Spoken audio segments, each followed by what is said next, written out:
Hello दोस्तों, नमस्ते भाई। आज के इस वीडियो में मैं डिस्कस करने जा रहा हूं एसके झां सर के मैथ प्रैक्टिस सेट के सेट नंबर 28 को। ठीक है, 27 तक का वीडियो अभी तक आप लोगों ने नहीं देखा है। अगर आप देखना चाहते हैं तो मेरे चैनल के प्लेलिस्ट में जाइए, वहां पर एसके झां सर मैथ के नाम से प्लेलिस्ट बना हुआ है, वहां से जाकर आप लोग देख सकते हैं। ठीक है, तो आइए आज का फर्स्ट क्वेश्चन की तरफ बढ़ते हैं और फर्स्ट क्वेश्चन आपके स्क्रीन पर ये रहा। देखिए, क्वेश्चन आपको कॉम्बिनेशन से है। कॉम्बिनेशन आप लोग पढ़े होइएगा तो आप इसको उड़ा दीजिएगा सेकेंडों में, नहीं पढ़े होइएगा तो भी आप धैर्य बना कर रखिए, आपको अभी सिखा रहा हूं। देखिए, बोल रहा है कि 3 लड़कों और 3 लड़कियों के एक समूह से एक लड़का और एक लड़की खेल के लिए चुने जाते हैं, तो कितने संभावित तरह से चुनाव किया जा सकता है। देखो, तो बॉयज गर्ल्स यहां पर मैं लिखता हूं, तो बॉयज है 3 और गर्ल्स भी है 3। क्वेश्चन ने साफ तौर पर कहा है, यहां पर जहां जहां मेरा कर्सर जा रहा है वहां से आप ध्यान दीजिए। बोला है कि समूह से एक लड़का और एक लड़की का चुनाव किया जाना है खेल के लिए। ठीक है भाई, तो बॉयज में से एक हम चुन लेंगे, तो इसके लिए चुनने का तरीका हो जाएगा 3C1 और गर्ल्स के लिए भी हो जाएगा 3C1। ठीक है, लेकिन अब यहां पर बीच में हमें लिखना रह गया कि मेरे दोस्त मल्टीप्लाई होगा या फिर प्लस होगा। तो यहां पर समझिए कि और दिया है, मेरा कर्सर जहां जहां जाता है वहां आप लोग अपना ध्यान गड़ाए रखिएगा, आपको क्वेश्चन 100% समझ में आएगा। ठीक है, तो आपको मैं बार बार बोलता हूं कि परमुटेशन कॉम्बिनेशन में और यानी एंड का मतलब जो होता है वो मल्टीपल होता है।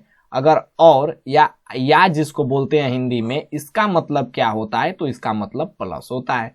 तो यहाँ पर और बोला है तो बीच में मल्टीप्लाई कर दो, बस आपका आंसर आ गया। एक चीज और आपको यहां पर बता देता हूं कि NCR, ठीक है, NCR बराबर क्या होता है, तो n का फैक्टोरियल बट्टे में n माइनस r का फैक्टोरियल इंटू r का फैक्टोरियल। फैक्टोरियल को आप इस तरह से भी डिनोट कर सकते हो, सूचित कर सकते हो। ठीक है, तो इसी फॉर्मूला पर आप लोग लगा लीजिए मेरे दोस्त। ऐसा क्वेश्चन तो मैं 4-5 सेट में बताइए दिया हूं, अगर आप लोग मेरा सेट फॉलो करते होइएगा तो। ठीक है, तो हो जाएगा n का फैक्टोरियल यानी 3 का फैक्टोरियल और 3 माइनस 1 हो जाएगा 2 का फैक्टोरियल इंटू r का फैक्टोरियल। तो r कितना है 1, तो 1 का फैक्टोरियल लिखें या न लिखें बात बराबर है, क्योंकि 1 के फैक्टोरियल का वैल्यू होता है 1। ठीक है, मल्टीप्लाई बाई 3 का फैक्टोरियल बट्टे में 3 माइनस 1 2 का फैक्टोरियल मल्टीप्लाई बाई 1 का फैक्टोरियल। मेरे दोस्त यहाँ पर मैं लिखता हूँ, ध्यान दीजिएगा कि 4 का फैक्टोरियल, तो इसका मतलब क्या होता है 4 multiply by 3 multiply by 2 multiply by 1। ठीक है, तो इसी प्रकार से इन सब को तोड़ दीजिए और घटा लीजिए, आपका आंसर आ जाएगा। तो 3 के फैक्टोरियल को क्या लिख सकते हैं, 3 मल्टीप्लाई बाई 2 मल्टीप्लाई बाई 1 बट्टे में 2 को क्या लिख सकते हैं, 2 मल्टीप्लाई बाई 1। उसी प्रकार हो जाएगा 3 मल्टीप्लाई बाई 2 मल्टीप्लाई बाई 1 बट्टे में 2 को लिख सकते हैं 2 मल्टीप्लाई बाई 1। देखिए तो कट रहा है, 2 से 2 कैंसिल, 2 से 2 कैंसिल, कितना हो गया 3 तिया 9 यहाँ पर संभावित तरह से चुनाव किया जा सकता है। देखिए कितना अच्छा क्वेश्चन था, आपको इस क्वेश्चन अगर समझ लिए तो आपका कॉम्बिनेशन जो है क्लियर हो जाना चाहिए। ठीक है, आइए क्वेश्चन नंबर सेकेंड। देखिए क्वेश्चन नंबर सेकेंड क्या बोल रहा है, बोला है कि 2 स्टेशन A तथा B से एक दूसरे की ओर 50 किलोमीटर पर आवर एवं 60 किलोमीटर पर आवर घंटा की चाल से, अच्छा पर आवर कहिए दिए तो घंटा में बोल दिया, सॉरी, 60 किलोमीटर पर आवर यानी किलोमीटर पर घंटा की चाल से चलना प्रारंभ करते हैं।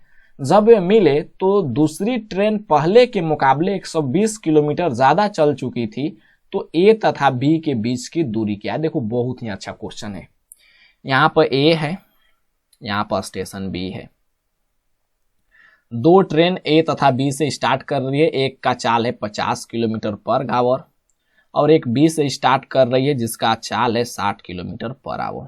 वो एक दूसरे की ओर जा रही है, देखिए B की तरफ जा रही है और B जो है A की तरफ जा रही है। ठीक है, लेकिन क्वेश्चन यहाँ पर कहा है कि जब वे मिली, यानी बीच में यहाँ पर कहीं पर भी मिली, तो दूसरी ट्रेन पहले के मुकाबले 120 किलोमीटर ज्यादा चल चुकी थी। तो मेरे दोस्त चाल में अंतर कितना का है, तो आप कहोगे कि सर 10 किलोमीटर पर आवर का है। लेकिन डिस्टेंस में कितना का अंतर है, तो आप कहोगे 120 किलोमीटर का अंतर है। तो मेरे दोस्त यहाँ से टाइम नहीं निकाल सकते हो, तो यहाँ से टाइम क्या हो जाएगा, अगर मैं t की बात करूं तो दूरी बटे में चाल यानी 120 बटे में 10 आपका 12 घंटा जो है समय हो गया। ठीक है, अब समझिए कि ए और 20 के बीच की दूरी बताना है, तो ए के लिए चाल आपका 50 है और समय आइए गया 12 घंटा, तो दूरी नहीं निकाल सकते हैं। अरे मेरे दोस्त, चाल मल्टीप्लाई बाई समय, तो इसमें आप समय से गुणा कर दीजिए। उसी प्रकार इसके डिस्टेंस की बात किया जाए तो 60 किलोमीटर पर आवर चाल है और 12 घंटा से गुणा कर दोगे तो दूरी आ जाएगा। तो कितना आ गया, कैलकुलेशन कर लीजिए। तो 12 5 60 यानी 600 और 12 6 72 720। तो टोटल डिस्टेंस कितना हो गया, 720 और 600 1320। बहुत ही अच्छा क्वेश्चन था। आइए क्वेश्चन नंबर 3 बोल रहा है कि एक ट्रायंगल में C is equal to 2 and B is equal to 2 तथा sine B is equal to 1/√2, तब कोण A का मान क्या होगा। देखो तो साइन B बराबर 1/√2 दिया है, तो बीटा कितना हो जाएगा, यानी B कितना हो जाएगा, B हो जाएगा 45 डिग्री। अरे मेरे दोस्त, साइन 45 डिग्री का वैल्यू होता है 1/√2, तो B बराबर कितना हो जाएगा 45 डिग्री। ठीक है, यहां तक तो कोई कंफ्यूजन नहीं होना चाहिए। यहां पर मैं ट्रायंगल बनाता हूं। ठीक है भाई, ये है A, ये है B, ये है C। ठीक है, यहां पर समझो कि B के सामने वाली भुजा B मान लीजिए, जो दिया है उसके सामने मानिए। ठीक है, साइन रूल लगाने में सबसे आपको एक कारगर साबित होता है कि B दिया है तो B के सामने B को लिखो, C दिया है तो C के सामने C को लिखो। ठीक है, जैसे यहाँ पर C के सामने C का एंगल है, एंगल B है और एंगल A है, तो C के सामने की भुजा C बराबर A भी दिया है 2। एकदम आराम से समझिए, कोई हड़बड़ी नहीं, कोई दिक्कत नहीं। मेरे दोस्त एक चीज समझिए यहां पर कि B बराबर आपको क्वेश्चन में से आ गया है कि 45 डिग्री। ठीक है, तो 45 डिग्री के सामने ए भुजा B बराबर 2 है और C के सामने ए भुजा AB बराबर 2 है। तो मेरे दोस्त, भुजा अगर बराबर है तो उसके सामने का एंगल भी बराबर होता है, ये बात जानते हो कि नहीं। ठीक है, तो ये 45 डिग्री के सामने वाला B इज इक्वल टू 2 है, तो यहाँ पर C इज इक्वल टू 2 भुजा ए है, तो इसके सामने का एंगल ये भी 45 डिग्री होगा कि नहीं। अरे मेरे दोस्त बोलो, समझो थोड़ा सा। ठीक है, किसी भी त्रिभुज में, ठीक है, दो भुजा अगर बराबर है तो दो कोण भी बराबर होगा, और वो कोण कौन कौन कोण बराबर होगा, तो उस दो भुजा के सामने वाला कोण बराबर होगा। ठीक है, तो यहाँ पर B बराबर 2 है और यहाँ पर थीटा बराबर 45 डिग्री है, यानी B का मान 45 है, और AB बराबर यहाँ C बराबर 2 है, तो यहाँ AB के सामने C है, तो कोण C बराबर 45 हो जाएगा। तो किसी भी ट्रायंगल में 180 डिग्री का ही कोण बनता है। तो मेरे दोस्त, एक कोण आ गया 45, दूसरा कोण 45, तो एक कोण को कितना होना पड़ेगा 90, तभी ना 180 आएगा। और आपसे पूछा है कि कोण A का मान क्या है, तो कोण A का मान क्या है 90 डिग्री। ठीक है, आइए क्वेश्चन नंबर 4 देखिए, समझिए। बोल रहा है, एक वर्ष पहले पिता की उम्र अपने पुत्र की उम्र से 4 गुनी थी। 6 वर्ष बाद पिता की उम्र पुत्र की उम्र से 2 गुनी से 9 वर्ष अधिक हो जाती है, तो उसकी उम्र में अनुपात क्या है। देखो, यहाँ पर बेसिक से बनाना पड़ेगा। अगर आपके पास इसका शॉर्टकट है तो शॉर्टकट कुछ नहीं होगा। आप चाहो तो इसे ऑप्शन से बना सकते हो, चाहो तो बेसिक से बना सकते हो, और इसके अलावा किसी और मेथड से नहीं बना सकते हो, जैसे कि मैंने खुद इसको ट्राई किया है। ठीक है, जैसे देखिए, समझिए। बोल रहा है 1 वर्ष पहले की बात है। हालांकि बेसिक से भी मेरे दोस्त आप देखते देखते उड़ा दीजिएगा, कंसेप्ट आपको आना चाहिए। सिर्फ यहाँ पर समझिए कि मैं कैसे कैसे कर रहा हूं। 1 वर्ष पहले की बात कर रहा है। ठीक है, यहां पर मैं लिख देता हूं फादर और यहां पर लिख देता हूं सन। 1 वर्ष पहले की बात कर रहा है कि पिता जो है अपने पुत्र की उम्र से 4 गुनी थी उसका उम्र। तो पुत्र का उम्र अगर x माने तो फादर का क्या हो जाएगा 4x। अरे बोलो, लेकिन ये 1 वर्ष पहले की बात है। जब हम वर्तमान में जाते हैं यानी शून्य हो गया, आप कोई डिफरेंट नहीं समय में। ठीक है, यानी 1 वर्ष आप पहले बाद कुछ नहीं, अब प्रेजेंट में चले गए यानी 0 पर, तो 1 वर्ष बढ़ जाएगा दोनों में मेरे दोस्त। एकदम आराम से समझो, तो ये हो जाएगा x + 1। अब क्वेश्चन पढ़िए कि क्वेश्चन कह क्या रहा है, समझिए। बोल रहा है 6 वर्ष बाद, तो मेरे दोस्त ए तो प्रेजेंट में इतना उम्र है, 6 वर्ष क्या बाद कितना हो जाएगा 4x + 1 + 6, पिता की उम्र हो गया। पिता की उम्र पुत्र की उम्र से दोगुनी से 9 वर्ष अधिक है, तो पुत्र का उम्र भी 6 वर्ष बाद कर लो, तो x + 1 6 वर्ष बाद। ठीक है, लेकिन यहां पर पिता के बारे में बोल रहा है कि पुत्र के उम्र के दोगुना से 9 वर्ष अधिक है, तो अगर हम पुत्र के उम्र को दोगुना करके और पुत्रे के उम्र में 9 वर्ष जोड़ देंगे तो मेरे दोस्त इक्वेशन बराबर हो जाएगा कि नहीं? थोड़ा सा सोचो और बोलो हाँ। ठीक है, क्योंकि जब पिता में एक क्रिया करने के लिए कहा गया है कि पिता जो है 2 गुना से 9 वर्ष अधिक हो जाता है, पिता 2 गुना से 9 वर्ष अधिक हो जाता है, तो पुत्र में वो सब का एक्टिविटी कर देंगे, यानी पुत्र के उम्र को 2 गुना करके 9 जोड़ देंगे तो दोनों इक्वेशन आपका बराबर हो जाएगा। ठीक है, अब हल कर लीजिए, आपका आंसर आ गया। कितना हो गया? ये हो गया 4x + 7 बराबर कितना हो गया? ये हो जाएगा 6 × 7, तो 2x + 7 दूना के 14 + 9, तो ये 2x माइनस हो जाएगा, तो हो जाएगा 2x बराबर यहाँ पर 7 माइनस हो जाएगा तो बचेगा 7, 9 × 7 = 16, तो x बराबर आपका आ गया 8। तो अब पूछ क्या रहा है कि उसकी उम्र में अनुपात। तो मेरे दोस्त उम्र में अनुपात करने का मतलब प्रेजेंट की बात कर रहा है, तो प्रेजेंट में फादर की उम्र कितना है? 4x + 1, तो 8 यहाँ पर x का वैल्यू आ गया, तो 8 × 4 + 1, और पुत्र का कितना हो जाएगा? x + 1 यानी 8 + 9, अरे 8 + 1। ठीक है, तो कितना हो जाएगा? 8 × 4 = 32, 1 × 33, ये पिता का हो गया, यहाँ पर मैं फादर लिख रहा हूँ, यहाँ पर सन, और सन का हो गया 9। तो कटा लीजिए, 3 से 11 बार में, 3 से 3 बार में, यानी आपका रेशियो आ गया 11:3। आइए क्वेश्चन नंबर 5 देखिए, समझिए।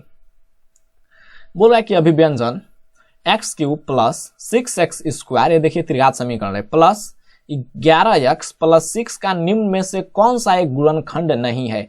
जिसको पता है मैं जो बता रहा हूं वो रूल, तो वो इस क्वेश्चन को 2 सेकेंड या यार 1 भी सेकेंड नहीं लगेगा, क्वेश्चन सिर्फ देखेगा और इसका आंसर बता देगा। और जिसको नहीं पता है तो सबको चेक करेगा कि x + 4 = 0, तो x बराबर -4 रखेगा, एक x बराबर -1 रखेगा, x बराबर -3 रखेगा, और x बराबर -2 रखेगा, और सबको चेक करके देखेगा कि समीकरण किस पर सेटिस्फाई नहीं हो रहा है, तो वो कहेगा कि इसका गुणनखंड नहीं है। लेकिन मेरे दोस्त एक आपको चीज मैं समझा रहा हूं, यहाँ पर समझो।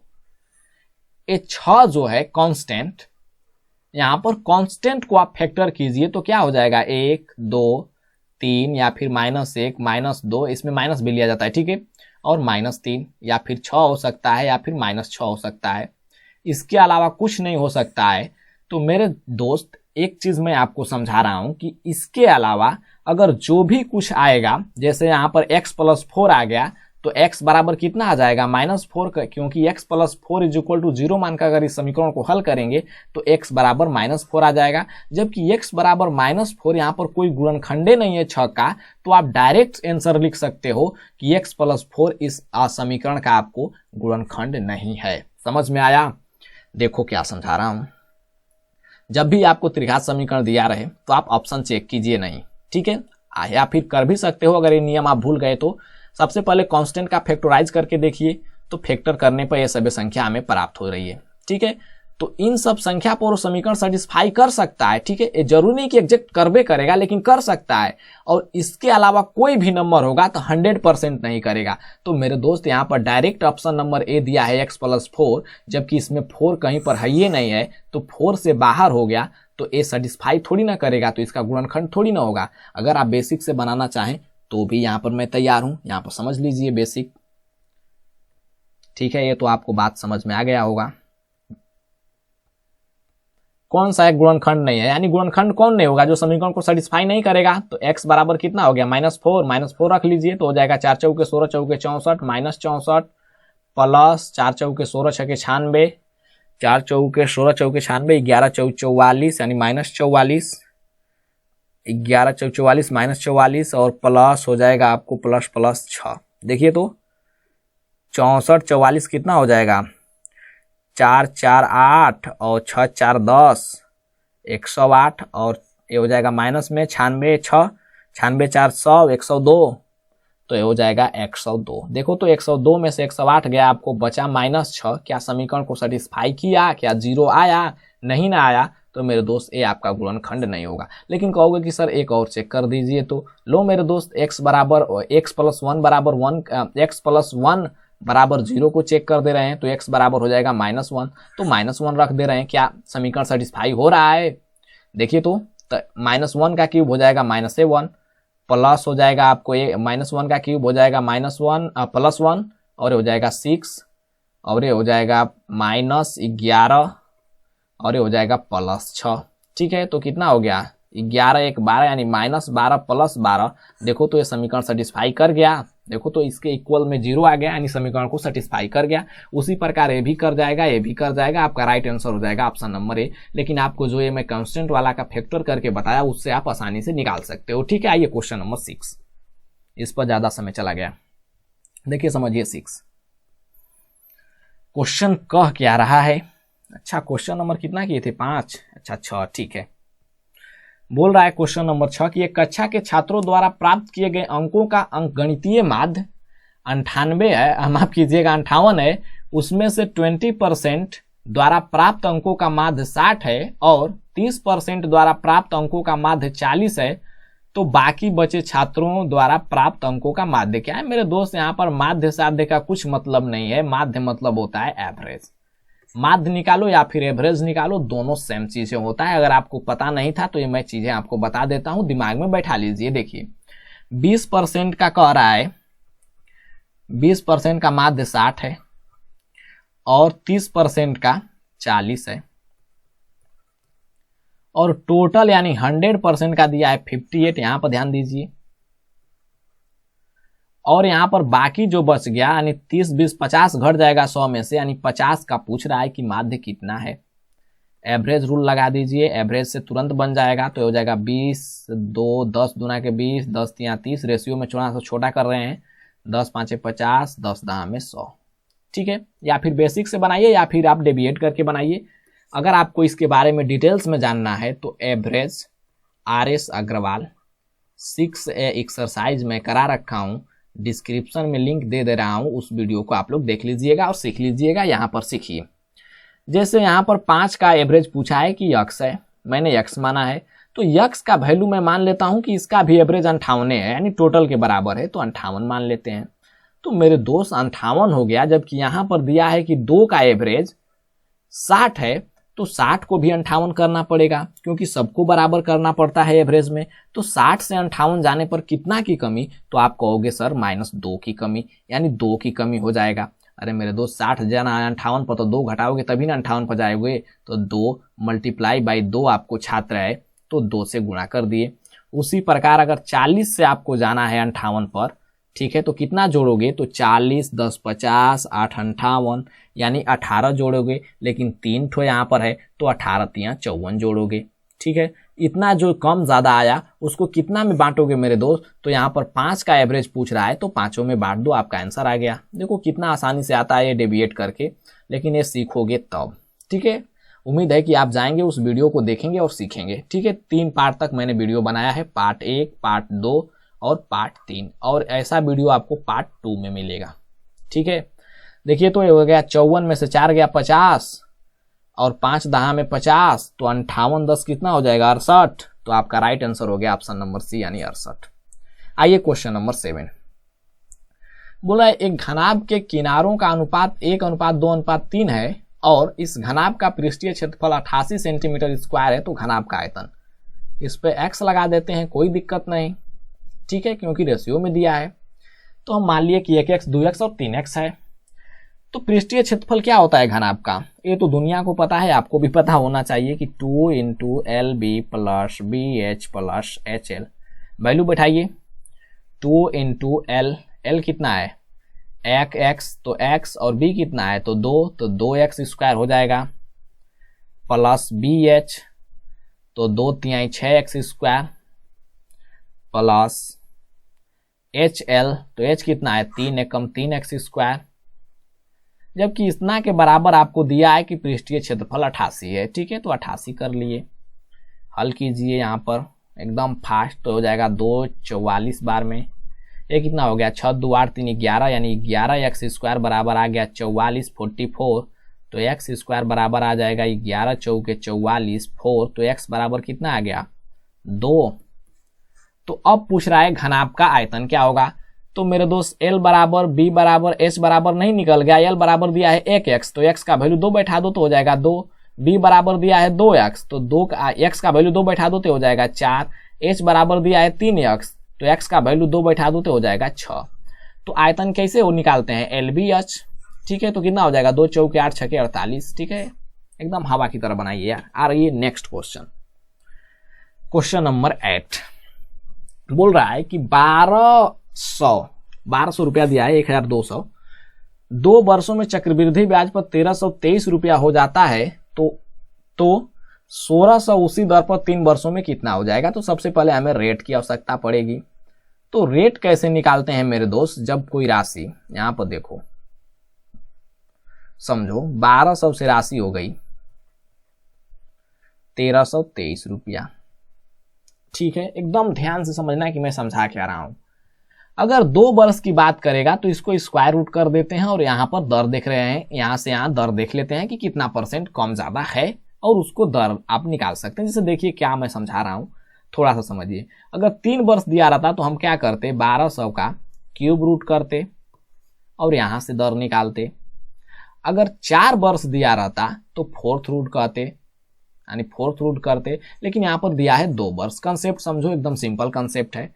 तो 2 वर्ष दिया तो स्क्वायर रूट कर दिए, तो अब यहां से तो दर निकल जाएगा 100%। जिसे देखिए कटा दीजिए, कितना से कट जाएगा, 3 चौके 12 तो हो जाएगा 400 और ये कितना हो जाएगा 3 चौके 12, 3 चौके 12, 3 एक कम 1 441। तो 400 का वर्गमूल हो जाएगा 20 और 441 का 21। देखो तो 20 से 21 जाने में कितना की वृद्धि, 1 की वृद्धि ओवर 20 मल्टीप्लाई बाई 100, तो 20 5 आपका आ गया 100, तो रेट आ गया 5%। ठीक है, अब बोल रहा है कि 1600 रुपया उसी दर पर 3 वर्षों में कितना हो जाएगा। तो मेरे दोस्त 1600 रुपया है, 3 वर्षों में कितना हो जाएगा। तो यहां पर समझो समझो समझो, क्या पूछा है आपसे कि अमाउंट का वैल्यू पूछा है। आप डायरेक्ट सूत्र से निकाल सकते हो, विदाउट सूत्र से भी निकाल सकते हो। यहां पर मैं विदाउट सूत्र का रेशियो मेथड से निकाल के दिखा दे रहा हूं। रेशियो मेथड 5% दर आएगा तो 5% का फ्रैक्शन वैल्यू कितना होता है, 5/100 यानी 1/20। ठीक है, 1/20। तो यहां पर राशि जो है 20 है और 20 से हो गया अमाउंट 21। ठीक है, लेकिन समय दिया है 3 वर्ष, तो इसका क्यूब कर दीजिए, क्यूब। तो 20 का क्यूब कितना हो जाएगा 8000, अरे 2 दूना 4 दूना 8 और 1 2 3 0। और 21 का क्यूब कितना होता है 9261। अरे मेरे दोस्त क्या ये सब चीजें आपको पता है। देखो यहां पर कुछ चीजें मैं लिखता हूं, याद कर लेना। 25 का क्यूब याद कर लो, काम पड़ता है 15625। 26 का क्यूब याद कर लो, सीआई में बहुत ज्यादा इसका यूज पड़ता है 17576। 12 का क्यूब याद कर लो, होता है 1228, 1728 माफ कीजिएगा। 11 का क्यूब याद कर लो, होता है 1331। ठीक है, 10 9 8 7 ये सब तक का क्यूब आपको पता ही होगा, 14 15 का कोई यूज नहीं है। ठीक है, तो इतना हो गया। तो ए राशि जो इंडिकेट करता है वो करता है प्रिंसिपल को और ए आपको अमाउंट को, और बीच वाला जो राशि होता है वो इंडिकेट करता है आपको सीआई को। ठीक है, तो मूलधन आपको 1600 रुपया दिया है। ठीक है, तो यहां पर 1600 रुपया कर दिए। तो 8000 का वैल्यू दिया है 1600, तो 1 यूनिट का वैल्यू कितना हो जाएगा 1600 बट्टे में 8000, तो हो जाएगा 1/5 टाइम्स। ठीक है, तो यहां पर आपसे अमाउंट पूछा है कि कितना हो जाएगा, तो इसको भी 1/5 कर लो, 1/5 तो कितना हो जाएगा 1 दूना के 2 0.2 वाला ऑप्शन ले लो, यानी आपका राइट आंसर हो गया डी। लेकिन आप सोच में पड़ गए होगे कि यार ये कैसे हो गया। अरे मेरे दोस्त 5 से भागा देने का मतलब होता है कि जो संख्या रहती है उसको 2 से गुणा कर दो और 1 अंक के बाद दशमलव बैठा दो, और यहाँ पर जीरो का कोई मतलब नहीं होता है। आपको मैं बार बार बोलता हूं कि दशमलव के बाद जीरो का कोई भी यूज नहीं होता है, वो जीरो ऐसे ही लिख देता है। ठीक है, तो यहाँ पर 5 से भाग देना है तो क्या किए कि हम इसमें 2 से गुणा कर दिए, तो यूनिट डिजिट आपका आ गया 2 और 1 अंक के बाद दशमलव बैठाना है, तो 1 अंक के बाद दशमलव यहाँ पर बैठा दिए, तो आपका राइट आंसर हो गया ऑप्शन नंबर डी। चाहो तो आपकी मर्जी पर डिपेंड करता है, आप भाग भी दे सकते हो, कोई बड़ा भाग है भी नहीं। आइए क्वेश्चन नंबर 9। बोल रहा है समीकरण x square minus 5x plus 6 is equal to 0 के मूल अल्फा बीटा है, तो a square plus b square का माफ कीजिएगा alpha square plus beta square का मान ज्ञात कीजिए। इसको क्या लिख सकते हो आप, लिख सकते हो ए प्लस बी का होल स्क्वायर और minus minus minus 2 alpha into beta. क्यों, समझो यहाँ पर ए भी बोल दे रहा हूं तो माफ कीजिएगा अल्फा बीटा है, क्योंकि मेरे दोस्त यहाँ पर अल्फा स्क्वायर बीटा स्क्वायर हमें निकालना है, तो हम लिख दिए अल्फा प्लस बीटा का होल स्क्वायर, तो इसका होल स्क्वायर हो जाएगा alpha square plus beta square plus 2 alpha into beta. लेकिन हम माइनस 2ab क्यों किए, यानी 2 अल्फा बीटा इसलिए किए क्योंकि 2 अल्फा बीटा कैंसिल हो जाएगा, तो फिर वहीं आ गया कि नहीं, तो इतना बराबर इतना आप लिख सकते हो। देखो तो अल्फा प्लस बीटा का क्वेश्चन से वैल्यू निकालो, तो अल्फा प्लस बीटा बराबर क्या होता है माइनस बी बाई ए, तो माइनस और b का वैल्यू दिया है -5, तो -5 बट्टे में a, और x स्क्वायर का कोफिशिएंट होता है 1 a, तो हो गया 1, तो ये कितना आ गया 5, और अल्फा इंटू बीटा बराबर कितना होता है c बाई ए, तो 6 बट्टे में 1। तो आप सब कुछ तो पता चलिए गया, रख दीजिए 5 का स्क्वायर हो जाएगा 25 और माइनस 2 मल्टीप्लाई बाई 6, तो 25 में से 12 गया आपका हो जाएगा 13। आइए नेक्स्ट क्वेश्चन नंबर 10 समझिए, अच्छा क्वेश्चन है। बोला है कोई धन साधारण ब्याज पर 3 वर्षों में 690 और 5 वर्षों में 750 रुपया हो जाता है, तो मूलधन ज्ञात कीजिए। सबसे पहले तो एक चीज आपको मैं बता दे रहा हूं कि राकेश यादव सर के मैथ बुक का मैं डिस्कशन करवा रहा हूं, और उसमें एसआई चैप्टर में ऐसे ढेरों सारे क्वेश्चन को मैं डिस्कस किया हूं, और उसका भी लिंक मैं डिस्क्रिप्शन में दे रहा हूं, कभी मौका मिले तो चेक कर लेना और यहाँ पर समझिए, ठीक है। बोल रहा है 3 वर्षों में 690 रुपया हो गया, ठीक है, और 5 वर्षों में हो गया 750 रुपया। देखो तो समय के बीच कितना का डिफरेंट, तो आप कहोगे सर 2 वर्ष का डिफरेंट, लेकिन यहाँ पर इंटरेस्ट के बीच कितना का डिफरेंट, तो मेरे दोस्त 690 से हो गया 750, तो 750 में से आप घटा लो कितना 690, तो हो जाएगा 60। तो 2 वर्ष का साधारण ब्याज आ गया 60 रुपया, तो 1 वर्ष का साधारण ब्याज कितना हो जाएगा 30 रुपया, क्योंकि साधारण ब्याज प्रत्येक वर्ष समान मिलता है। ये बात आपको पता होना चाहिए, क्योंकि ये चक्रवृद्धि ब्याज नहीं है कि दूसरा वर्ष में हम इंटर करेंगे तो ब्याज पर भी ब्याज मिलेगा, ठीक है, वैसा नहीं होता है। साधारण ब्याज सब वर्ष में समान ही मिलता है। तो 2 वर्ष में 60 रुपया, तो 1 वर्ष में कितना मिला 30 रुपया, ऐसा ही मिला। लेकिन हमें सब कैलकुलेशन तो आपको 3 वर्ष में करना है, क्योंकि 3 वर्ष का अमाउंट दिया है, तो 3 वर्ष का अगर साधारण ब्याज निकाल लेंगे तो अमाउंट में से आपको साधारण ब्याज घटा लेंगे, आपका प्रिंसिपल आ जाएगा। जैसे देखिए तो यहाँ पर 30 रुपया हो गया, तो 3 वर्ष का साधारण ब्याज कितना हो जाएगा 30 या 90 रुपया, ठीक है। तो एसआई हो गया आपको 90 रुपया 3 वर्ष में, और अमाउंट आपको 690 रुपया देबे किया है, तो मेरे दोस्त प्रिंसिपल क्या हो जाता है अमाउंट माइनस एसआई, यानी मिश्रधन माइनस साधारण ब्याज, वो हो जाता है आपको प्रिंसिपल यानी मूलधन। तो 690 में से 90 गया 600 रुपया। अच्छा क्वेश्चन है। आइए नेक्स्ट 11 देखिए, ये तो सबसे लाजवाब क्वेश्चन है इस सेट का, ठीक है। और बहुत लोग इसके बारे में गलती क्या करते हैं कि वो एक सूत्र रट लेते हैं जिसका नाम है 4a माइनस 3 रूट अंडर, और यहाँ पर रट लेते हैं -1 बट्टे में 2, जो कि बिल्कुल गलत है, ठीक है। क्यों गलत है आइए समझते हैं। हालांकि इस पर आंसर आ जाता है, वो बात की बात है, लेकिन हम यहीं पर आपको क्या किए कि 2 लगा दिए। अब बनाओ तो देखो तो आता है। अरे मेरा दोस्त फंस के रह जाइएगा, फंस के, ठीक है। आइए मैं सूत्र बताता हूं इसका सूत्र होता है root under 4a minus 3b square plus minus, ठीक है, b बट्टे में 2, ठीक है। आप सब टर्म्स को समझिए कि ये टर्म्स हैं क्या।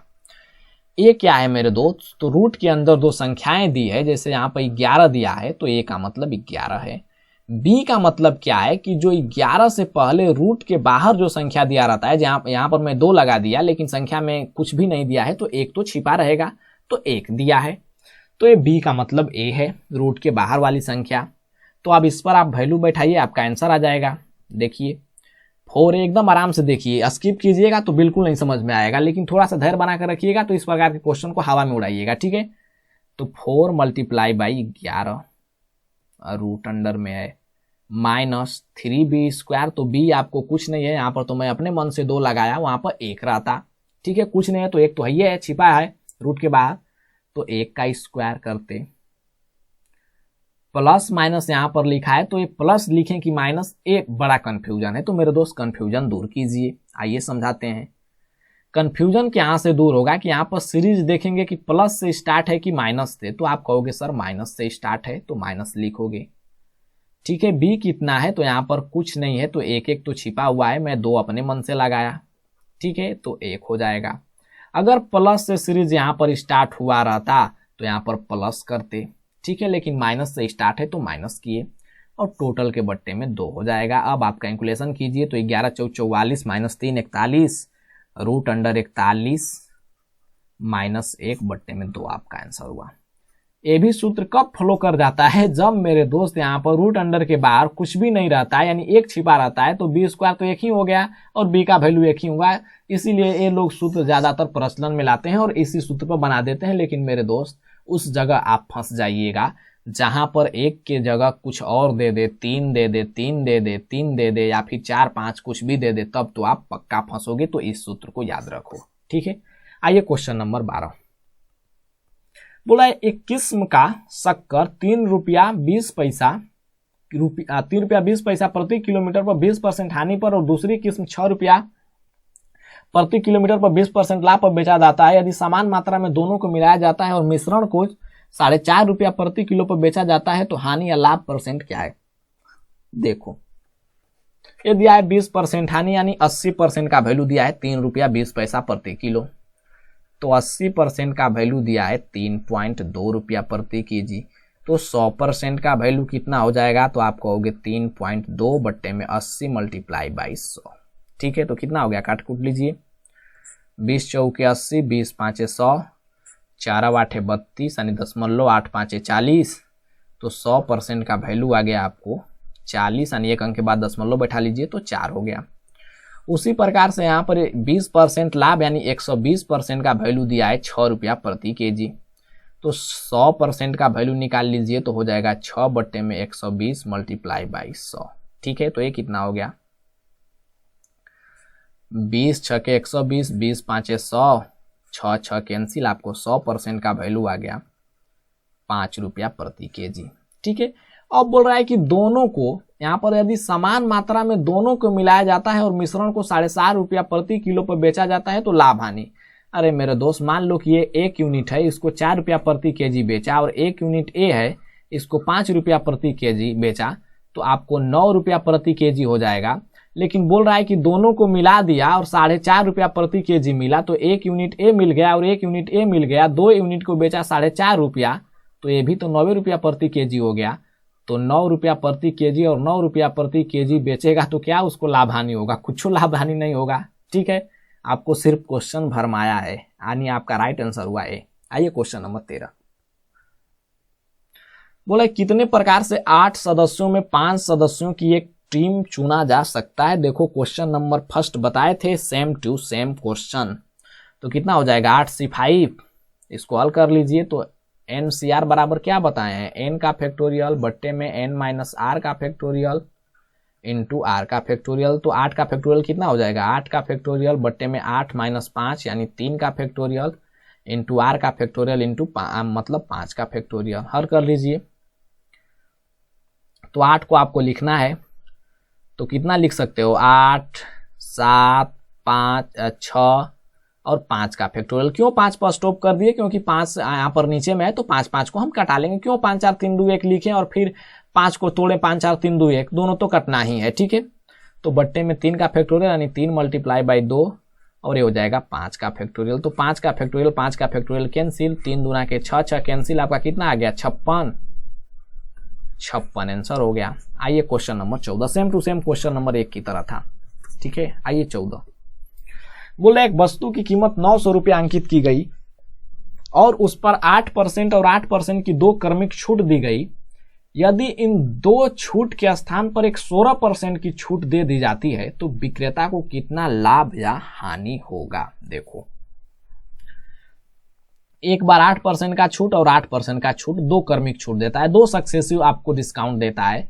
तो मेरे दोस्त इसके इक्विवेलेंट डिस्काउंट कैसे निकाल सकते हो? इक्विवेलेंट यानी इसके समतुल्य, बोलो ना यार, समतुल्य बट्टा, यानी समतुल्य बट्टा कैसे निकाल सकते हो? यानी समतुल्य छूट। तो 8% छूट दे रहा है तो ए भी फॉर्मूला लगा दो, तो A plus B plus A multiply by B बट्टे में 100।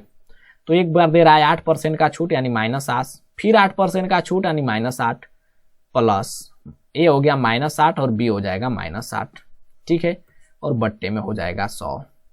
तो ये कितना हो जाएगा? 8 8 16 यानी -16 हो जाएगा, माइनस माइनस प्लस, तो 8 64 बटे में 6 यानी 0.64। तो 16 में से 0.64 घटा लीजिए तो माइनस में चला जाएगा, तो -15.36 हो जाएगा, 15.36, यानी एक डिस्काउंट आपका आ गया 15.36 और एक डिस्काउंट के बारे में बोल रहा है कि 16% का डिस्काउंट दिया, 16% का। तो मेरे दोस्त यहाँ पर समझो कि दुकानदार को घाटा हुआ कि नाफा हुआ। उसको डिस्काउंट सिर्फ देना चाहिए था, यहाँ पर माइनस इंडिकेट कर रहा है कि डिस्काउंट दे रहा है, ठीक है, छूट दे रहा है। दुकानदार को देना चाहिए था 15.36 का डिस्काउंट, इतना परसेंट का, लेकिन दे दिया गधा 16% का डिस्काउंट। तो जाहिर सी बात है कि ज्यादा डिस्काउंट दे दिया तो हानि होगा। अरे होगा कि नहीं दुकानदार को हानि? ज्यादा डिस्काउंट दे दिया 16% तो हानि होगा। कितना का हानि होगा? तो दोनों के बीच में डिफरेंट कितना है? 0.64% का हानि होगा। तो कितना पर इतना परसेंट का हानि होगा? तो 900 रुपये अंकित की गई है, तो 900 रुपये पर हानि होगा। अरे मेरे दोस्त एकदम सिंपल तरीका से समझो ना यार, क्यों इतना हड़बड़ाते हो? ठीक है, तो परसेंटेज से डबल सुनना खत्म हो जाएगा, हो जाएगा 64 नमा कितना हो जाएगा? 4 नमा 36 के 6, 9 चौके 9 छके 54, 54 54 54 54 3 57, तो 2 अंक के बाद दशमलव बैठा दीजिए, तो 5.76 हानि। आइए नेक्स्ट क्वेश्चन नंबर 15। बोला कि तेल के भाव में 25% की वृद्धि हो जाने पर एक गृहिणी को तेल की खपत कितने % कम कर देना चाहिए कि इस मद में खर्च ना बढ़े? देखो, प्राइस 100 से हो गया 125। अब बोल रहा है कि उसको खपत में कितना कमी कर देना चाहिए कि खर्च ना बढ़े। देखिए, खर्च नहीं बढ़ा रही है लड़की ने, गृहिणी, ठीक है, वो खर्च नहीं बढ़ाना चाह रही है, तो खपत जो है यानी तेल की खपत अब कम करेगी, यानी प्राइस के रिवर्स रेशियो में करेगी, 125 से 100 करेगी। क्यों? क्योंकि मेरे दोस्त वो खर्च नहीं बढ़ाना चाह रही है, वो नहीं चाह रही है कि मेरा खर्च बढ़े, भले जितना खर्च हो रहा था उतना ही खर्च बढ़ा रही है। तो प्राइस 100 से 125 हो गया, तो उसके रिवर्स रेशियो में खाएगी, यानी खपत कम करेगी 125 से 100 के रेशियो में, तो वो आपका खर्च नहीं बढ़ेगा। और इस प्रकार के ढेरों क्वेश्चन का आप डिस्कशन देखना चाहते हैं तो Rakesh Yadav book solution percentage part 5 का लिंक मैं डिस्क्रिप्शन में दे रहा हूं, वहां से देख सकते हैं। मैंने खुद इस प्रकार के 10-20 क्वेश्चन को करवाया है, ठीक है, अच्छे लेवल के क्वेश्चन को। देखिए तो कितना कटौती की अपने खपत में, तो 125 से 100 पर जाने में कितना की कमी? 25 की कमी ओवर 125 मल्टीप्लाई बाई 100, तो 25 5 125, 5 20 से 100, 20% की कमी करेगी। आइए क्वेश्चन नंबर 16 देखिए क्या बोल रहा है। क्वेश्चन नंबर 16 समझिए। बोला कि एक कार को दो स्थानों की दूरी 46 किलोमीटर है, 1 घंटे में तय करती है। यदि वह कार 25 किलोमीटर की दूरी 40 किलोमीटर पर आवर की गति से तय करती है तो शेष यात्रा निर्धारित समय में पूरा करने के लिए उसकी गति क्या होना चाहिए? देखो, यहां से यहां का डिस्टेंस है 46 किलोमीटर और कार से चल दिया बंदा, जो है कोई जा रहा है कार से 25 किलोमीटर की दूरी 40 किलोमीटर पर आवर की चाल से, तो इसके लिए समय कितना हो गया? तो आप कहोगे सर दूरी बटे में 4 यानी 25 बटे में 40 आपको समय हो गया। लेकिन शेष यात्रा, तो शेष कितना दूरी बचा? तो 46 में से 25 माइनस कर लो, आपका शेष दूरी 21 बचा। और इसको पूछ रहा है कि किस चाल से जाएगा, तो हमने मान लिया कि x चाल से जाएगा और दोनों को करने में समय कितना लगना चाहिए? तो 1 घंटा तय करने में समय लगना चाहिए, तो इसके इक्वल टू 1 कर दिए, बस आपका आंसर हो गया। अरे मेरे दोस्त नहीं निकाल सकते हो अब? 50 25 5 वाटे 40, ये कितना हो जाएगा? 21 बट्टे में x बराबर 1 माइनस 5 बट्टे में 8 कितना हो जाएगा? 3 बट्टे में 8, 3 बट्टे में 8, 3 7 21, तो ये कितना हो जाएगा? 8 7 56, तो x बराबर हो गया 56 किलोमीटर पर आवर। आइए क्वेश्चन नंबर 17, बोला कि एक मशीन के निर्माण की लागत को सामान मजदूरी और ऊपरी खर्च में 3:4:1 के अनुपात में बांट दिया जाता है। यदि सामान की कीमत 75 रुपया है तो मशीन के निर्माण की लागत ज्ञात कीजिए। देखो, सामान, मजदूरी और ऊपरी खर्च, इसका अनुपात दिया है 3:4:1 और सामान की कीमत दिया है 75 रुपया, यानी 3 यूनिट का वैल्यू दिया है 75 रुपया। तो 1 यूनिट का वैल्यू कितना हो जाएगा, 75/3 यानी 25 रुपया। तो अब पूछ रहा है कि मशीन के निर्माण की लागत ज्ञात कीजिए। तो मशीन के निर्माण में तो सब चीजें लगेगा, सामान भी लगेगा, मजदूरी भी लगेगा और ऊपरी खर्च भी चाहिए। तो 3, 4, 7, 1, 8 यूनिट का वैल्यू पूछा है। तो 8 यूनिट का वैल्यू कितना हो जाएगा, 1 यूनिट का वैल्यू 25, तो 8 यूनिट का वैल्यू हो जाएगा 8 × 25 यानी 25 वाटे हो जाएगा 200 रुपया। आइए क्वेश्चन नंबर 18, बोल रहा है 3, 4, 5, 3, 1 का मानक विचलन यानी स्टैंडर्ड डेविएशन ज्ञात करे। देखो, बहुत ही अच्छा क्वेश्चन है और इस प्रकार के क्वेश्चन पूछ देता है जब ना, तो लड़का घबरा जाता है कि निकालें कैसे। लेकिन आपको मैं शायद 3 सेट में ऐसा क्वेश्चन करवा चुका हूं, ये चौथा सेट ऐसा है जिसमें एक क्वेश्चन आपको पूछा गया है। तो इस क्वेश्चन को मैं बारीकी से समझाता हूं, समझने की कोशिश कीजिएगा। नहीं समझ में आए तो कमेंट बॉक्स में कमेंट कर दीजिएगा, या फिर और इस प्रकार के क्वेश्चन का डिस्कशन चाहते हैं तो सेट नंबर 1 देख लीजिएगा, उसमें भी क्वेश्चन है और सेकेंड में भी शायद है, मुझे ख्याल नहीं है। ठीक है, तो इसको समझिए।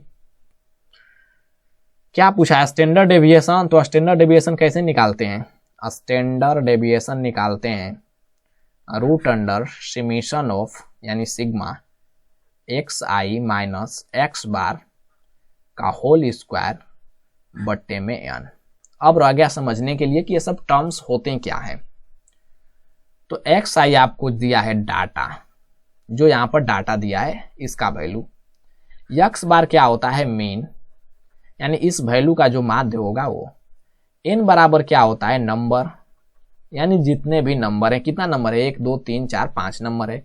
तो सबसे पहले तो आपका निकालना रह गया मीन। तो मीन निकालिए, टोटल को जोड़कर उसी जितना संख्या उससे भाग दे दीजिए, मीन निकल जाएगा। तो मीन आपको कितना हो जाएगा, x बार का वैल्यू निकाल रहे हैं तो 4, 3, 7, 5, 12, 3, 15, 1, 16 बट्टे में 1, 2, 3, 4, 5 संख्या है। तो 16 बट्टे में 5 कितना आ गया, x बार आ गया आपको 16 दूना के 32 यानी 3.2। ठीक है, अब आपका क्वेश्चन बन गया।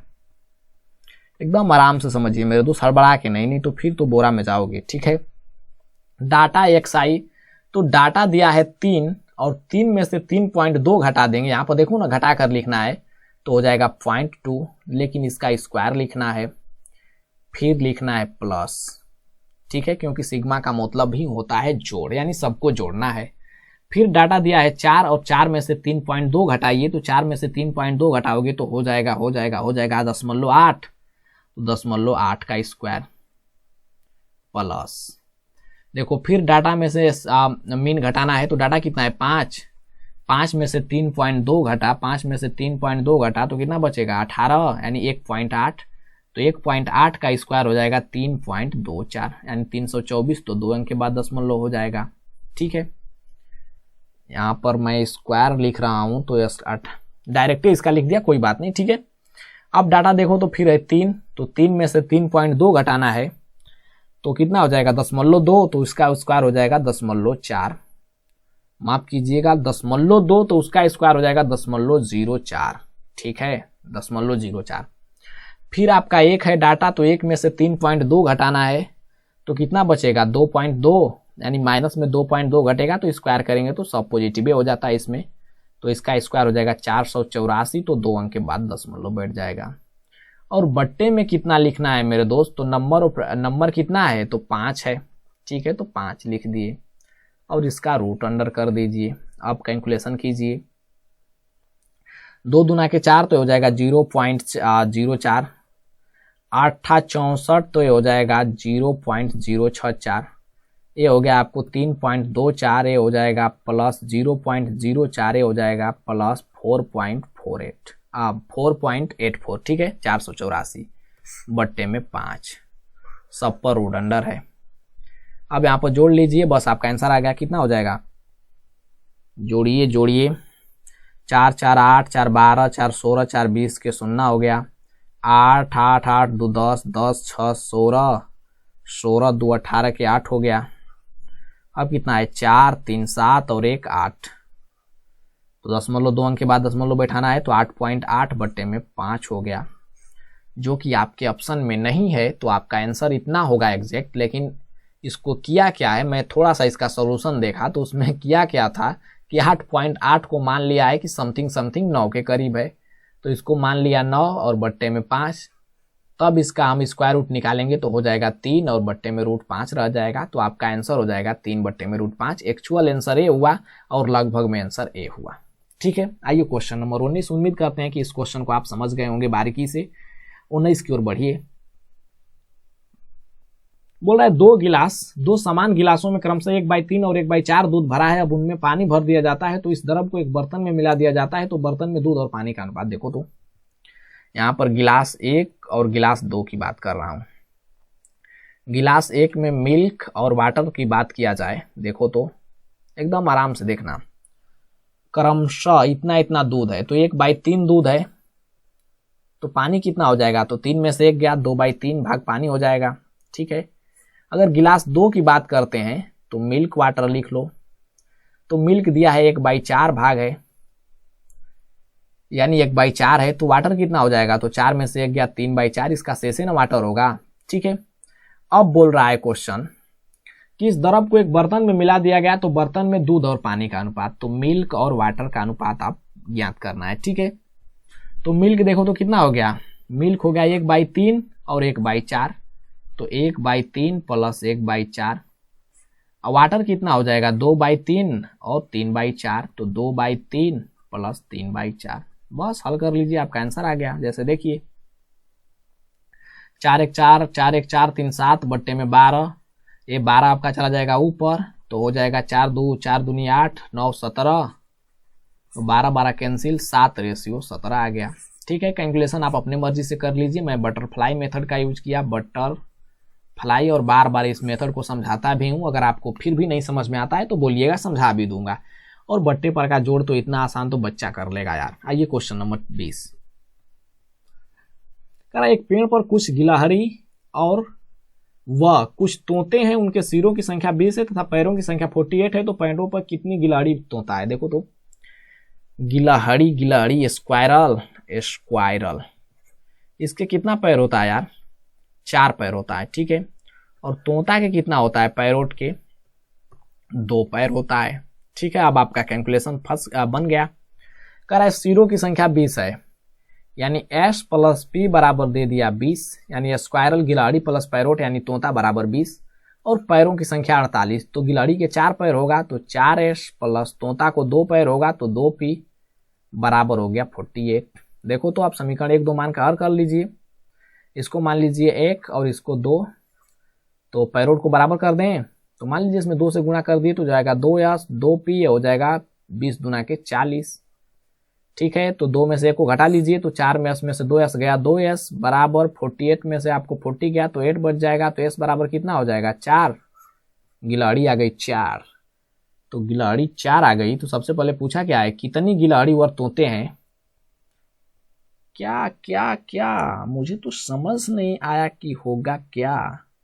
तो थोड़ा सा यहाँ पर कंप्रोमाइज कीजिए कि मैं किस चीज का वैल्यू लिया दिया, गिलहरी का ना, तो क्या दिया है, कितनी गिलहरी व तोते हैं। तो गिलहरी पहले 4 आ गई, तो तोता हो जाएगा 16, क्योंकि 16 4 20, तो 4 16 मार लो यार, क्या दिक्कत है इसमें। ठीक है, देखिएगा ये भी ना हो जाए यार, कुछ गड़बड़ नहीं ना हो रहा है, क्योंकि बुक में तो ये दिया था। ठीक है, आप लोग चेक कर लीजिएगा। क्वेश्चन नंबर 21 बोला किस संख्या में 9 से भाग देने पर भागफल 24 और शेष 5 बचता है। देखो तो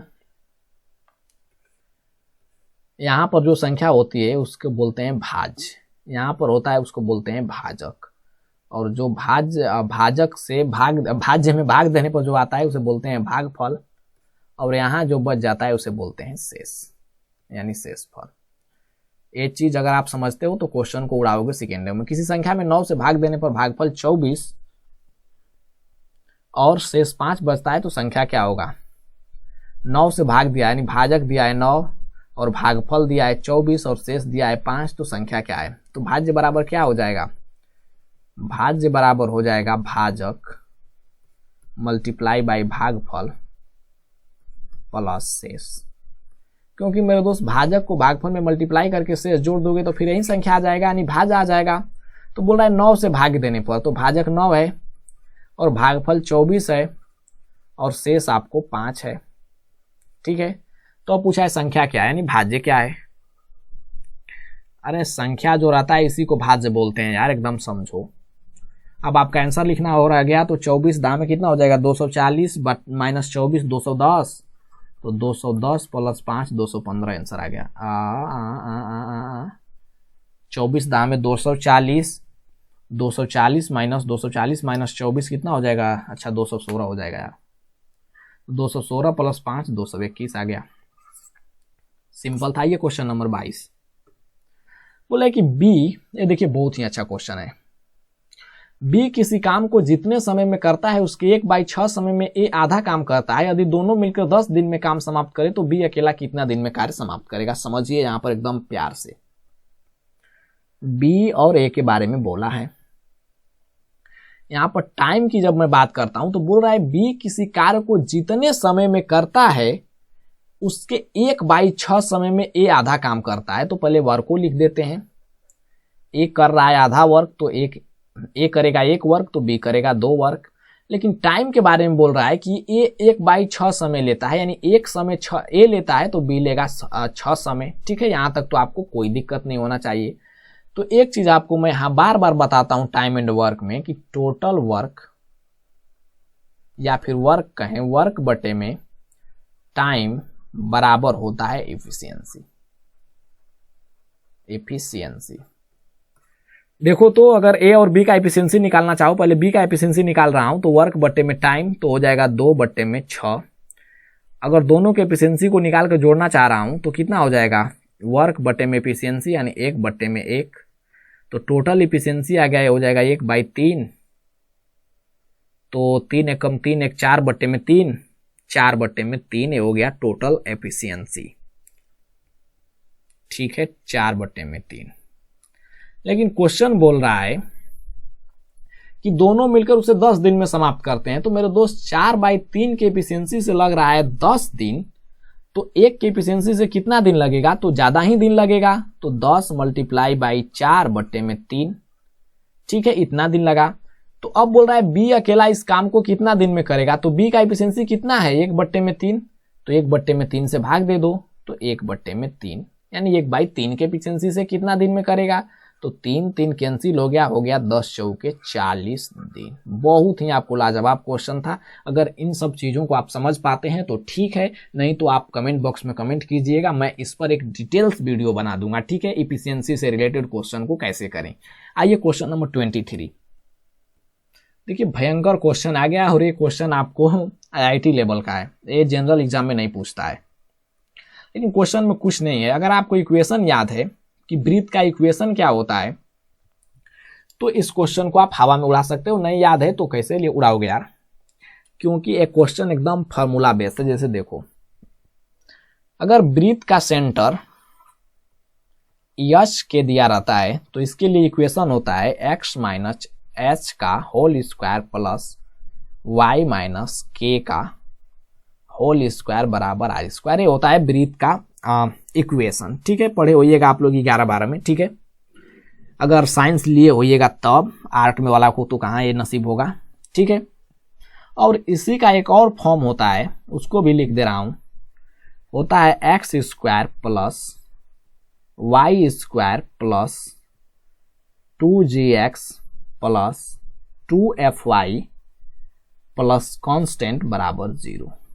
ठीक है, देखिए तो किससे तुलना किया है? इस फॉर्म में इक्वेशन को दिया है, इस फॉर्म में। ठीक है, तो इसी से तुलना कर लीजिए। तो यहाँ पर दिया है x square y square 2gx, यहाँ पर 2fy प्लस c। तो c तो आपको कांस्टेंट है, कोई बात नहीं, कंपैरिजन यहाँ पर कर रहा हूँ, थोड़ा सा ध्यान रखिए। 2fy आपको मिल रहा है, कोई बात नहीं। 2gx यहाँ पर मिल रहा है, कोई बात नहीं। यहाँ पर देखिए तो y स्क्वायर का कंपैरिजन अगर y स्क्वायर से यहां से करते हैं तो मेरे दोस्त y का कोफिशिएंट यहाँ पर होना चाहिए कुछ, यानी 1 है, लेकिन यहाँ पर वाई स्क्वायर का कोफिशिएंट, माफ कीजिएगा, वाई स्क्वायर का कोफिशिएंट b है, तो मेरे दोस्त b बराबर 1 हो जाएगा। अरे बोलो, क्योंकि यहाँ पर 1 है। तुलना कर रहे हैं, अगर तुलना करना जानते हो तो ठीक है, नहीं जानते हो तो भी ठीक है, ठीक है।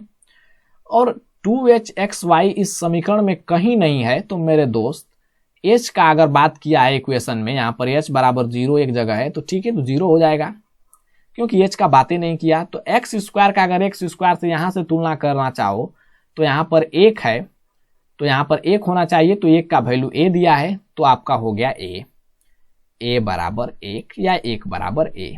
तो इस प्रकार का कौन सा ऑप्शन है, a बराबर b बराबर 1, ये तो ये गया, a बराबर b बराबर 1 और s बराबर 0। इस क्वेश्चन पर ज्यादा आप लोग ध्यान नहीं दीजिएगा यार, इस क्वेश्चन ऐसा क्वेश्चन हम नहीं पूछता। आइए क्वेश्चन नंबर 24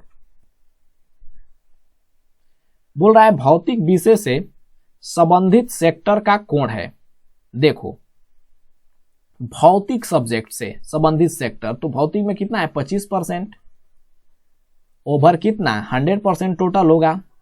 और जब भी आप पाई चार्ट में बात करते हो तो 360 से गुणा करो, ठीक है।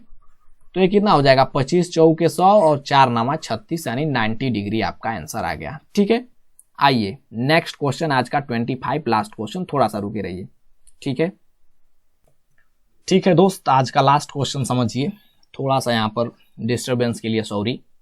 बोल रहा है श्री ए ने 28,000 का निवेश कर व्यापार शुरू करते हैं और श्री बी इसी व्यापार में 7 महीने बाद शामिल होते हैं।